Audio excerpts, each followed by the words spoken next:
Évidemment, tous les aspects technologiques, tous les acquis technologiques venaient de l'Occident en Russie. Tous. Qu'est-ce que la Russie finalement a inventé ces derniers temps, Donc je mets au défi quiconque de me donner un exemple concret. Ça, c'est un point très important. Et Galia Ackerman défend toujours cette idée que la supériorité des régimes libéraux, c'est en tout cas l'espoir des démocrates, ils ont une capacité d'invention parce que la liberté, c'est l'invention. Jamais les régimes autoritaires n'auront autant de capacité d'invention. Ça, c'est une véritable question qui engage l'avenir du XXIe siècle et que je me suis posé. J'ai posé dans mes classes avec mes étudiants. Par exemple, la Chine. La Chine, je disais toujours que la Chine imite formidablement bien, mais est-ce que la Chine peut inventer quelque chose? Et là, ça commence. Et là, ça commence. Ouais. Regardez, par exemple, TikTok. Qui avait inventé TikTok, qui aujourd'hui a une audience incroyable, surtout parmi les jeunes, qui aujourd'hui est en avance, même par rapport aux États-Unis, dans le domaine de l'intelligence artificielle, la Chine. Donc, c'est-à-dire dans le régime chinois, qui n'est pas un parangon de démocratie, les gens peuvent inventer.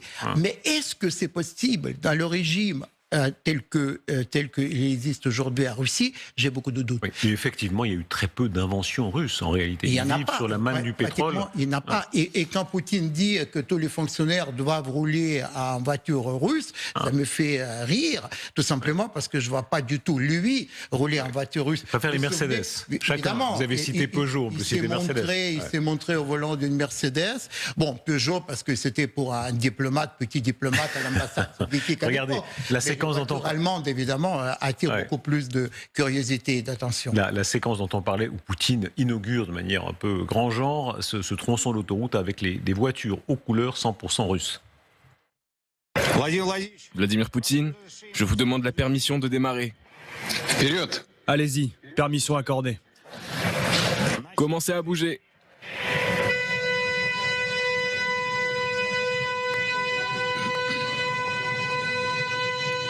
Ce sont des voitures moscovites.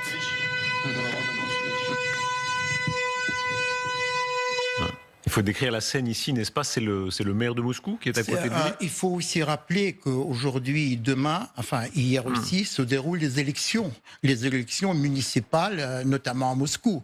Et celui qui était montré, c'est le maire de Moscou, Sobyanin, qui gère plutôt bien sa ville de façon assez efficace. Mais en ce qui concerne cette espèce de russification à outrance, évidemment, c'est une caricature.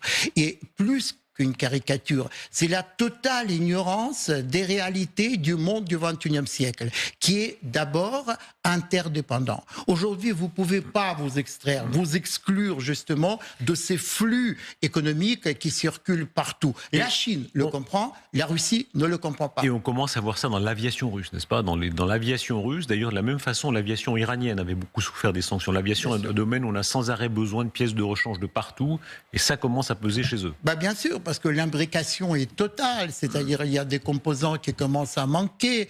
Donc aujourd'hui, c'est ce que j'appelle depuis des années la globalisation, au sens beaucoup plus large que la mondialisation, c'est-à-dire interconnexion, interaction entre les gens, les places et les idées. C'est quelque chose qui constitue l'air qu'on respire tout le monde aujourd'hui, et vous ne pouvez pas y échapper. C'est pour ça que la Russie doit vraiment réinitialiser son logiciel et se reconnecter au monde du XXIe siècle.